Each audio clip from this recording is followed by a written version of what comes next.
En plein air, bravant vent, chaleur et parfois pluie, parqués ça et là aux alentours des grands axes de la ville, ces ouvriers d'un autre genre font du branding automobile. Arborant t-shirt, culotte tennis, Gilles et Rimbaud pratiquent cette activité depuis plusieurs années. Malgré le regard des autres, ils ne lésinent sur aucun moyen pour exercer fièrement.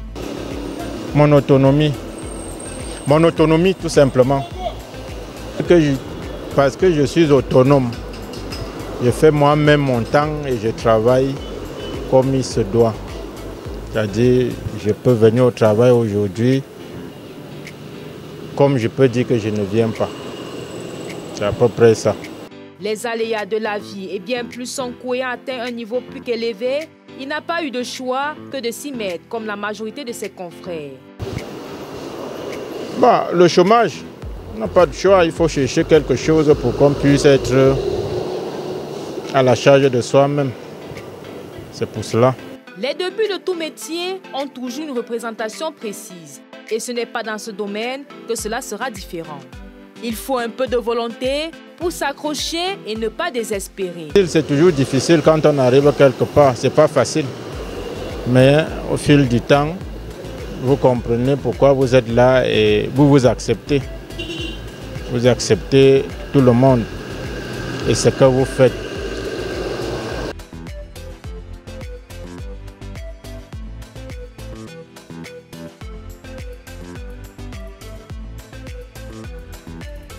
Disposé à même le sol et d'une quantité minimale, le matériel utilisé pour le branding joue déjà le rôle d'appâcheur.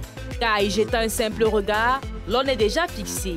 Pour en savoir plus, il faut être présent lorsque la dite tâche est opérée. À quoi sert tel ou tel matériel? Il y a les essuie-glaces, des remontages de beauté et tout ça. Donc pour citer, il faut être sur place et voir quand il y a la voiture.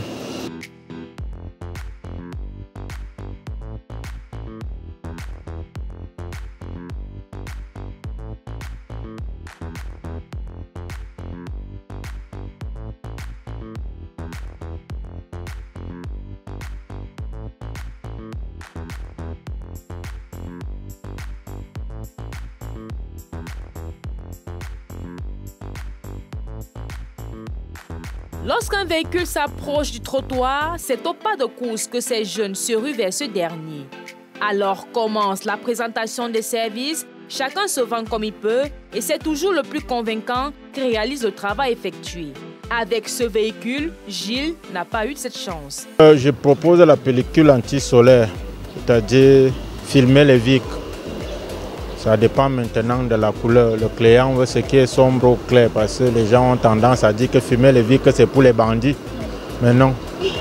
Teinter les vitres, ça permet l'amortissement des rayons solaires pour que l'intérieur ne soit pas délabré, délavé et tout, et tout, et tout. C'est pour cela.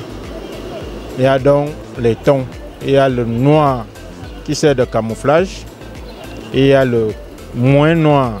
Et il y a tout simplement le clair qui amortit rien que les rayons solaires. Ils aiment les travaux simples et responsables. Personne ne veut être dans un style un peu plus délinquant. Tout le monde veut un travail responsable. Il n'y a pas de prix standard.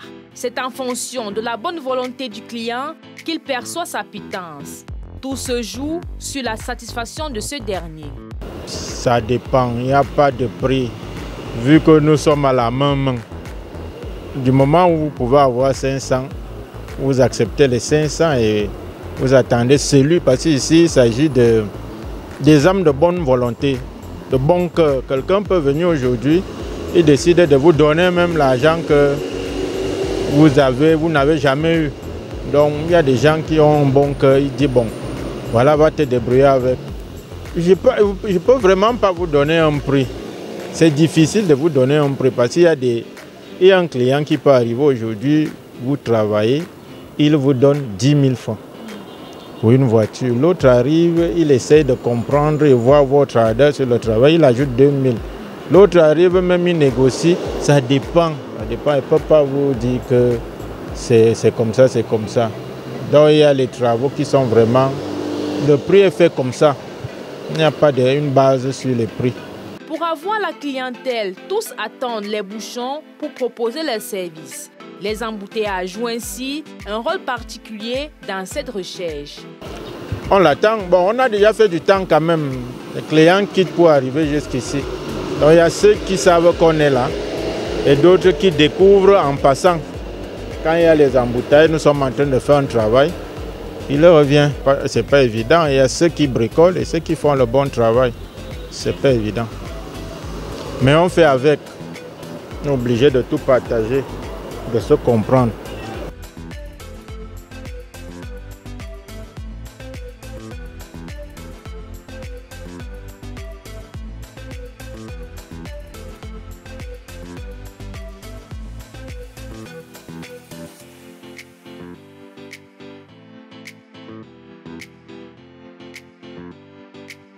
Les difficultés, chacun y fait face, qu'importe le domaine.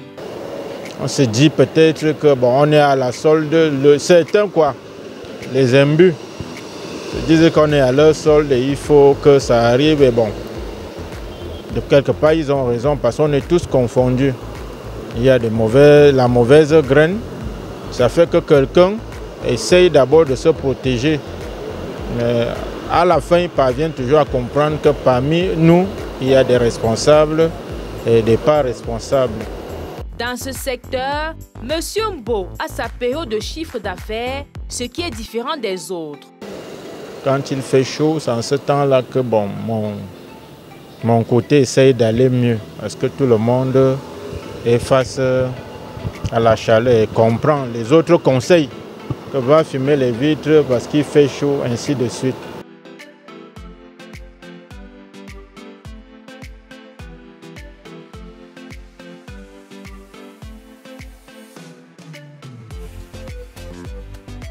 Cependant, cela est toujours compliqué avec les temps qui deviennent de plus en plus difficiles. Le coût de vie au Cameroun est devenu tellement difficile que bon, on n'arrive plus franchement à discerner les choses. À l'époque, on voyait les rentrées scolaires, mais maintenant c'est un peu compliqué. C'est dur. Si les hommes qui ont de l'argent pleurent, nous aussi on est obligés de vivre mal.